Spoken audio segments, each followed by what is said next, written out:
Welcome to the recap and a new, all-virtual look amid the era of social distancing. I'm Daviyon Daniels. And I'm Maycee and COVID-19 precautions have caused schools to move entirely online, which means the Epic News Network also transitioned to a fully virtual newsroom. But we're still committed to bringing you a recap of the week in state government. And this week, the Capitol appears to be in a stalemate over how to handle the economic fallout of the global pandemic. Lawmakers in the House and Senate approved emergency measures to fill the budget hole for this fiscal year with money from the state's rainy day fund. But Governor Stitt is asking lawmakers to fully fund the Digital Transformation Fund, and Stitt only signed bills to fund state government through the month of April.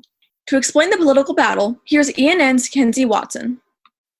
On Monday, the governor postponed a meeting of the Board of Equalization which finalizes state income numbers, effectively pausing any legislation that would address a revenue failure.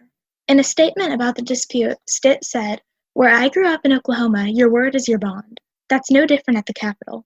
The people of Oklahoma elected me to hold true to my word, and I would be letting them down if I allowed the House leadership to try and play politics after we had an agreement. The truth is on my side."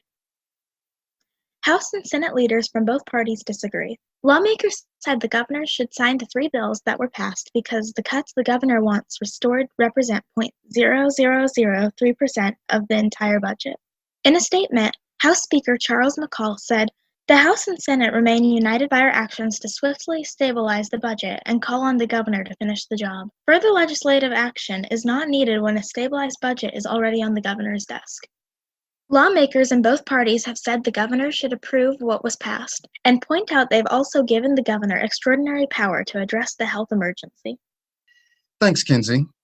COVID-19 cases still continue to climb in Oklahoma. As of this recording, there are more than 1,600 positive cases and 80 deaths associated with the virus. In the United States, as of Friday, there were 475,237 positive cases and 17,055 deaths. Globally, more than 1.6 million people have been infected with the COVID-19 virus. On Tuesday, the governor said he was cautiously optimistic that the number of infections was beginning to flatten, and said that the state does have enough personal protective equipment on hand to fight the virus. But while healthcare workers fight the virus, a record number of Oklahomans are fighting for their own survival. Kenzie Watson explains. The state of Oklahoma is facing record unemployment as businesses shut down because of the virus. The Unemployment Security Commission says this week alone they have 150,000 claims to process. Prior to the virus and the shutdown of state businesses, they were processing less than 2,000 claims a week. School buildings in Oklahoma remain closed for the rest of the year to help stop the spread of COVID-19. And even though our school, Epic Charter Schools, is largely online, it's meant to stop all in-person meetings. And this week, the school announced graduation will move entirely online. Administrators said the decision was made because there's no guarantee of when cities will allow crowds to gather in a size that would accommodate an epic graduation ceremony. You can see details about the online graduation plans by going to epiccharterschools.org. And now for a lighter story to help take your mind off COVID-19 quarantine.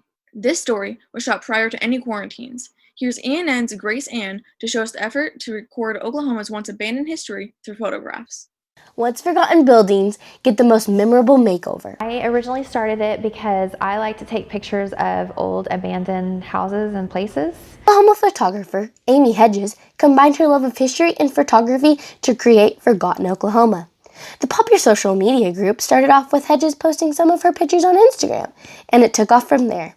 I had started posting some of my pictures on Instagram that I would take on my phone, and then it just kind of went from there, I guess. Over the 5 years, Forgotten Oklahoma has grown to over 75,000 followers on the group, and an additional nearly 25,000 have joined a second fan page. One of her early pictures received 500 likes. She was ecstatic because she never dreamed her project would grow so big. I remember whenever I got to my first 500 likes, and I freaked out. I was like, what is going on? I can't believe so many people like this, and so I never in my wildest dreams expected to get to 75,000 people. Forgotten Oklahoma doesn't just live online. Amy recently bought and began restoring a building that was damaged in Pawnee earthquake in 2016. The building was originally a bank, but now houses a tag agency and Forgotten Oklahoma World Headquarters. I've had a lot of visitors here too, like lots and lots of visitors coming from all over, even from out of state, coming here to visit, so it's been amazing. Amy says her family and the entire community of Pawnee have been very supportive of her saving history, not just with photographs, but with the blood, sweat, and tears required to bring back this once crumbling piece of history. They are. At first, Ryan thought I was a little crazy, probably, but yeah, they are. They're really supportive of it. Aspen's actually taken an Oklahoma history class this semester in college, and so I told her, hey, you can use this group as a resource. Amy says anyone can join her effort to document Forgotten Oklahoma. Or if you aren't able to take pictures, you can purchase copies of hers to support the mission of documenting and preserving history. So next time you check in or check up on Facebook, make sure you check out Forgotten Oklahoma. Reporting in Pawnee County, I'm Grace Ann with Epic News Network. And that's all the time we have today. Thanks for joining this brand new all-virtual edition of the reCAP. And be sure to check out Epic News Network's website and social media accounts for more stories as our student journalists continue to bring you news from around Oklahoma.